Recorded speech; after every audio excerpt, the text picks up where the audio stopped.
Olá, olá! Estamos na parte 5 da nossa aula, falando agora sobre como a educação está atualmente. Então, na parte 4 a gente discutiu um pouquinho, coloquei vocês para refletir um pouco sobre como está a nossa educação atualmente, sobre se realmente condiz com o que a Constituição previu, ou prevê, certo? E a gente tem no artigo 206 da nossa Constituição Federal o seguinte: o ensino será ministrado com base nos seguintes princípios: igualdade de condições para o acesso e permanência na escola, liberdade de aprender, ensinar, pesquisar e divulgar o pensamento, a arte e o saber. Mais um artigo que a gente pode estar discutindo muito. Ao longo da história do nosso país, a gente não vê muito bem isso está acontecendo.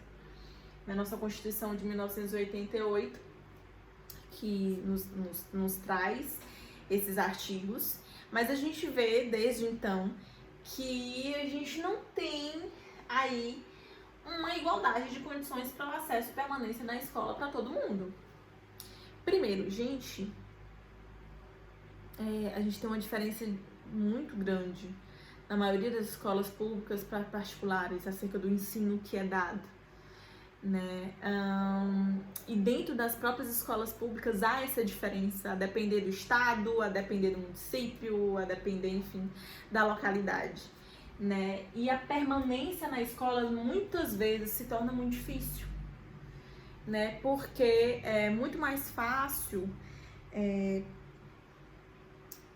muitas vezes, quando se passa fome, enfim, ir trabalhar do que permanecer na escola. Porque a gente tem aí outras coisas implicando nessa educação, né? Outras coisas implicando nesse processo, né? A gente tem uma desigualdade muito grande ainda no nosso país, né? Uma desigualdade social muito grande. Então, muitas pessoas, muitas crianças, enfim, embora o trabalho infantil tenha sido erradicado, mas a gente sabe que a nossa realidade não é muito bem essa. Então, que acabam se evadindo das escolas e tendo que trabalhar, ajudar os seus pais, enfim, para o sustento. A gente tem um ensino público que está defasado, né? Que muitas vezes muitas vezes é totalmente diferente do que é ensinado para as classes que são mais abastadas, classes que podem ter acesso aí ao ensino particular, né? E a gente tem também a gente pode também discutir ou refletir um pouco sobre essa liberdade a respeito de aprender, ensinar, pesquisar. Será se nós, assim, em termos de país, né, somos um país que estimula a nossa população para ser pesquisadora? E será se há realmente essa total liberdade para o aprendizado? Né? Será se tem acesso ao todo conhecimento que se pode ter? Ou será se eu ainda tenho uma educação pública que tem um viés, que ao longo desses anos veio tendo um viés ideológico, veio tendo um viés político, veio ainda possui a ideia de manutenção da ordem vigente, de manutenção de classes sociais, por exemplo, né? Então a gente precisa refletir realmente se a gente tem o cumprimento disso que está sendo falado, né, ao longo desses anos, né, dessa liberdade, desse total acesso ao conhecimento. Porque se fosse assim, a gente não teria diferença entre as escolas particulares e públicas. Aliás, não haveria necessidade de se ter escola particular. Não haveria necessidade de se pagar para escolas ensinarem mais conteúdo, ou ensinarem mais coisas, ensinarem coisas melhores para os meus filhos. Eu poderia colocar na escola pública, porque se tem total liberdade para aprender, para pensar, para pesquisar, não é? Então não haveria essa diferença, certo? Então, infelizmente, a gente tem que o que está no papel é muito bonitinho, mas que a realidade não é bem assim, ok? ok? Mais uma vez falando, embasando a respeito da educação no nosso país, a gente tem aí no ECA, ou também chamado de Estatuto da Criança e do Adolescente, no artigo 4º, fala que é dever da família, olha só, a família de novo aparecendo, comunidade, sociedade em geral e do poder público, assegurar com absoluta prioridade a efetivação dos direitos referentes à vida, saúde, alimentação e olha que nós, educação. Inclusive ao esporte, ao lazer, à profissionalização, à cultura, à dignidade, ao respeito, à liberdade, à convivência familiar e comunitária. Então no ECA a gente tem novamente aparecendo, né, como de suma importância que o poder público possa oferecer à população acesso à educação de qualidade, né? E aí a gente existe, lógico, gente, eu não estou dizendo que todas as escolas públicas são assim. A gente sabe que inclusive existem muitas escolas públicas que são referência.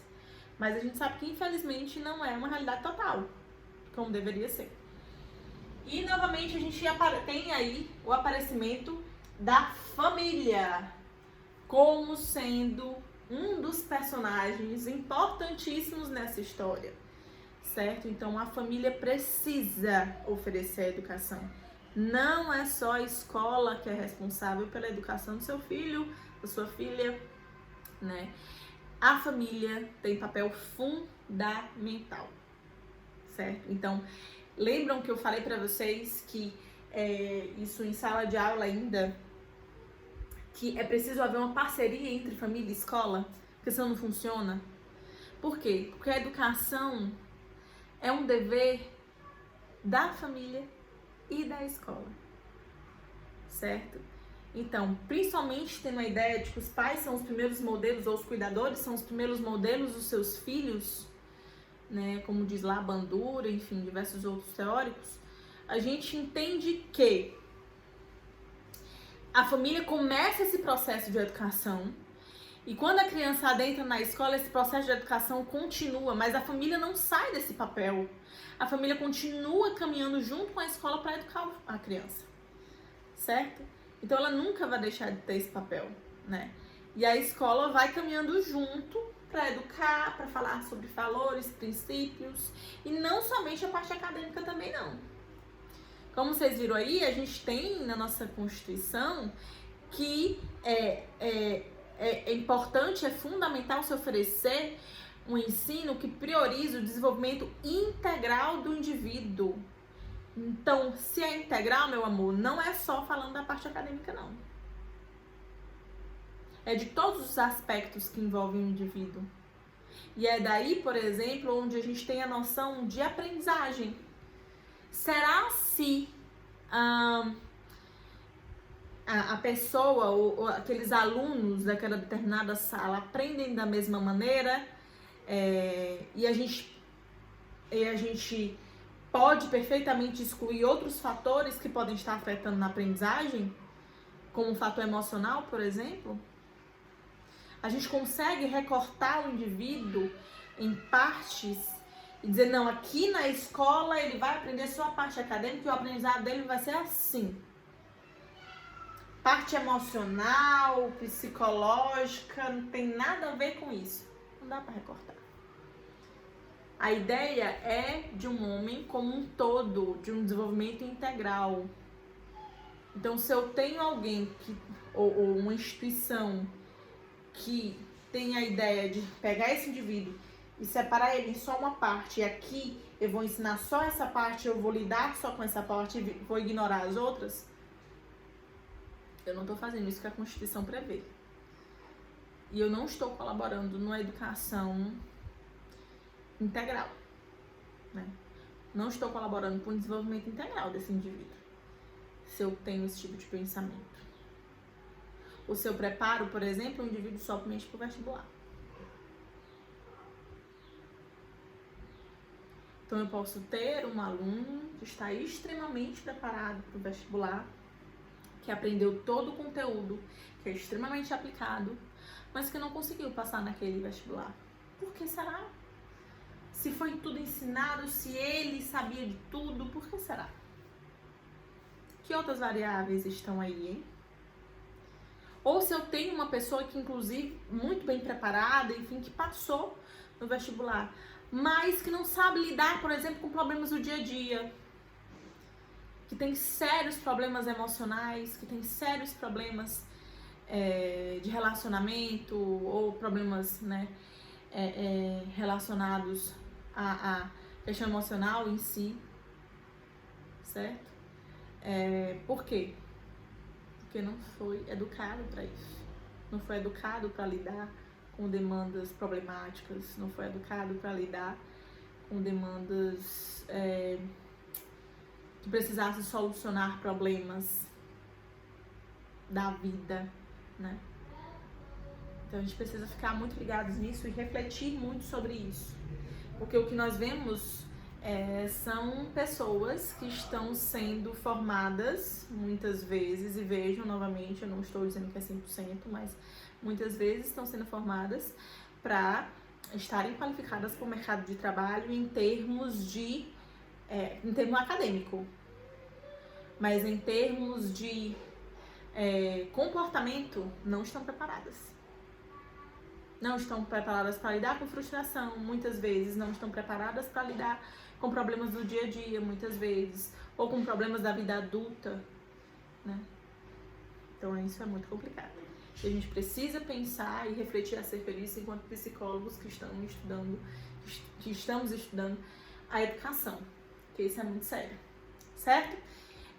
A gente vai para a parte 6, então continuem ligados, que a gente vai continuar falando sobre o que embasa aí a função da nossa escola atual. E vejam, ela deve promover o desenvolvimento integral do indivíduo, mas o que a gente está vendo é que nem sempre isso sai do papel, certo? E a gente vai continuar falando aí sobre como estão as escolas atualmente, ou como devem estar as escolas atualmente, ok? Então a gente se vê na parte 6.